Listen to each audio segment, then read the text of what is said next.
आजकल कोलकाता में हर कोई प्रोटेस्ट कर रहा है और जस्टिस की डिमांड कर रहा है। मेडिकल स्टूडेंट्स सिस्टम से जस्टिस मांग रहे हैं, बीजेपी ममता सरकार से जस्टिस मांग रही है, ममता सरकार सीबीआई से जस्टिस मांग रही है और आम आदमी को समझ में नहीं आ रहा कि वो आखिर कहां जाकर जस्टिस मांगे, क्योंकि अब तो देश की प्रेसिडेंट द्रौपदी मुर्मू भी हेल्पलेस फील कर रही है। ये सब क्या हो रहा है? यस, मैडम प्रेसिडेंट ने स्टेटमेंट दिया है कि वो निराश है और डरी हुई है।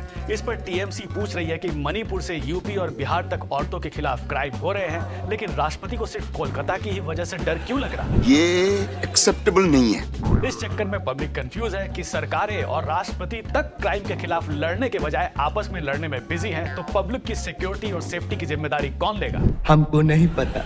इसीलिए हमारी मानिए तो अपनी सेफ्टी और सिक्योरिटी की जिम्मेदारी आप खुद ही लीजिए। ये बड़ी अच्छी बात कही आपने। जी, और अगर खुद को प्रोटेक्ट करने नहीं आता तो राहुल गांधी से सीखे, जो कि बहुत जल्दी जूडो क्लास स्टार्ट करने वाले हैं। कांग्रेस के कुछ सीट्स क्या बढ़ गए, राहुल जी तो फुल एक्शन मूड में आ गए। चलिए उनको एक्शन करने देते हैं और हम अपना एक्सटेंड स्टार्ट करते हैं और शुरू करते हैं इस वीक का द सैटरडे शो।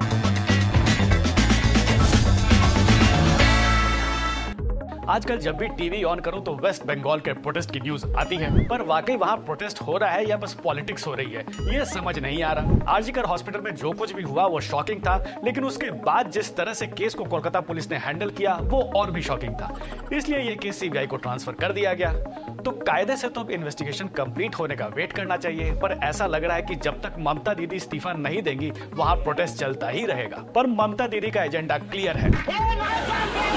यस, एटा चौलबे ना, क्योंकि ममता दीदी का कहना है कि पहले वहाँ स्टूडेंट्स प्रोटेस्ट कर रहे थे और अब बीजेपी वाले प्रोटेस्ट कर रहे हैं। दीदी के इन आरोप में कितनी सच्चाई है, लगता है इसकी भी सीबीआई जांच करानी पड़ेगी। बात तो सही है। दीदी का शक भी वैसे जायज है। जब वहाँ स्टूडेंट्स प्रोटेस्ट कर रहे थे तब तो वहाँ पे ट्रेनी डॉक्टर के लिए जस्टिस और बेटर लॉ एंड ऑर्डर की मांग हो रही थी। कोई दीदी से इस्तीफा नहीं मांग रहा था। अब ममता दीदी का इस्तीफा मांगा जा रहा है, इसलिए दीदी को लगता है कि ये सब एक साजिश है। ये सवाल इसलिए भी उठता है क्योंकि वहाँ इस वीक एक newly form unregistered students body Paschim Bangal Chhatra Samaj ने वेस्ट बंगाल सेक्रेटेरिएट तक मार्च निकाला demanding Mamata's resignation. But interesting बात यह है कि इस प्रोटेस्ट में वो जूनियर डॉक्टर जो डे 1 से प्रोटेस्ट कर रहे हैं, उन्होंने ज्वाइन करने से इनकार कर दिया। अपने साथ मत जोड़िए, हमको अलग है। इस प्रोटेस्ट को रोकने के लिए पुलिस ने तगड़े इंतजाम किए थे। 6000 लोगों की पुलिस फोर्स थी, 19 चेक पॉइंट्स थे, लोहे के बैरिकेड्स लगाए गए थे और हावड़ा ब्रिज को सील कर दिया गया था। इसके बावजूद प्रोटेस्टर्स रुके नहीं और उन पर वाटर कैनन से पानी की बौछार की गई। इसमें प्रोटेस्टर्स का कोई नुकसान तो नहीं हुआ, उल्टे उन्हें एक हीरो और मिल गया। एक दादाजी का वीडियो वायरल हुआ है जो पानी का बौछार का सामना करते हुए पुलिस वालों को चूड़ी पहन लेने का इशारा कर रहे थे।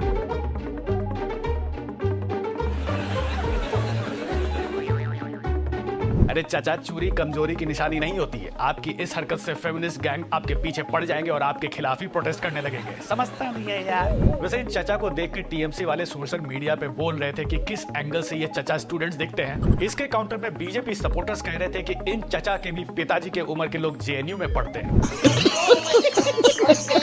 इसीलिए कहते हैं social media is a funny place. चलिए, सोशल मीडिया पे तो मजाक चलता है, पर ममता दीदी को तो समझदारी वाली बात करनी चाहिए थी, पर नहीं, वो तो आग लगाने की बातें कर रही हैं। उनका कहना है कि अगर बंगाल में आग लगेगी तो बिहार और आसाम भी जलेगा।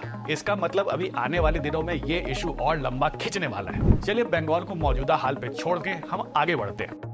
मूविंग ऑन, अब बात इस वीक के एक और न्यूज मेकर की करते हैं। Yes, 4 time national award winner और पद्मश्री से सम्मानित कंगना रनौत की। कभी कभी आप जिसे असेट समझते हैं वो आपके लिए लायबिलिटी बन जाता है। कंगना भी बीजेपी के लिए वही साबित हो रही है, क्योंकि इस वीक उन्होंने कुछ ऐसा ही किया। वो अपनी अपकमिंग मूवी इमरजेंसी का प्रमोशन करते हुए ऐसी बातें बोल गई कि उनकी पार्टी को ही कहना पड़ा।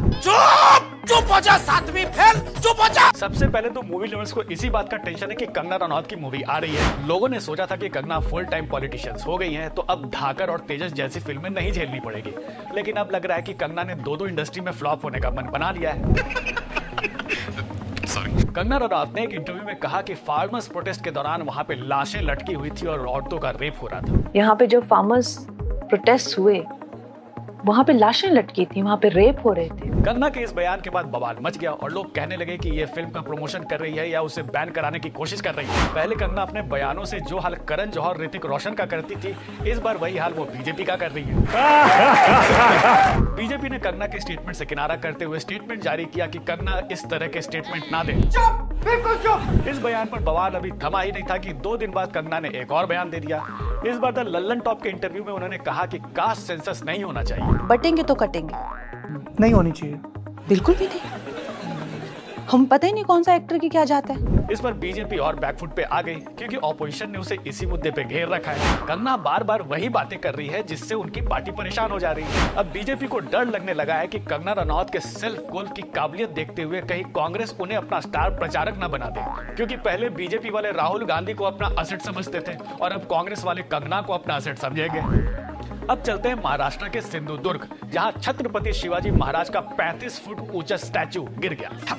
यह इंसिडेंट भी बीजेपी के लिए काफी एम्बैरेसिंग है क्योंकि इस स्टैचू को बने हुए अभी 1 साल भी नहीं हुआ था और तो और इसका इनॉग्रेशन भी मोदी जी ने किया था। कुछ दिन पहले जिस अटल सेतु का इनॉग्रेशन उन्होंने किया था उसमें क्रैक्स आ गए। आजकल मोदी जी के लिए कुछ भी अच्छा नहीं हो रहा। साला अपना टाइम ही खराब चल रहा है। महाराष्ट्र के सीएम एकनाथ शिंदे ने कहा कि तेज हवा के झोंके से मूर्ति गिर गई। लोग कह रहे हैं कि ऐसा नहीं हुआ होगा, तेज हवा से तो घाट कोपर की होर्डिंग गिरी थी।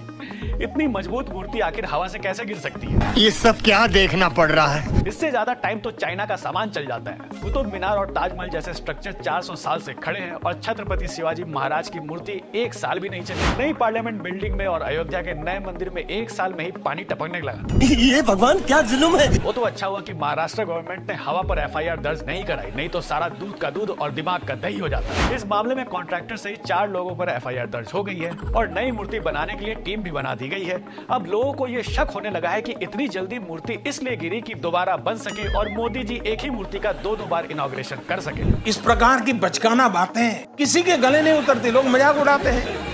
Moving on, इस वीक यूपी गवर्नमेंट के एक ऑर्डर पर भी काफी बवाल मचा। यूपी गवर्नमेंट ने एक सोशल मीडिया पॉलिसी बनाई जिसमें कहा जा रहा है कि सरकार के कामों की तारीफ करने पर सोशल मीडिया हैंडल और चैनल्स को 8 लाख तक के एडवर्टाइजमेंट मिलेंगे और आपत्तिजनक या देश विरोधी कंटेंट डालने पर मिलेगी जेल और पुलिस की सेवा। इस पर भी ऑपोजिशन ने हंगामा शुरू कर दिया और कहा कि गवर्नमेंट क्वेश्चन करने वाले क्रिएटर्स को जेल भेजेगी और सरकार की तारीफ करने वालों को पैसे देगी, जो एक तरह से रिश्वत है। पैसा होगा। ये नई पॉलिसी आने के बाद सबसे बड़ी प्रॉब्लम ये होगी कि जो भी क्रिएटर्स गवर्नमेंट की तारीफ करेंगे लोग को उन पर शक होगा। दूसरी प्रॉब्लम ये है कि फूड ब्लॉगर्स भी पराठे पर बटर लगाने की जगह गवर्नमेंट को बटर लगाने लगे।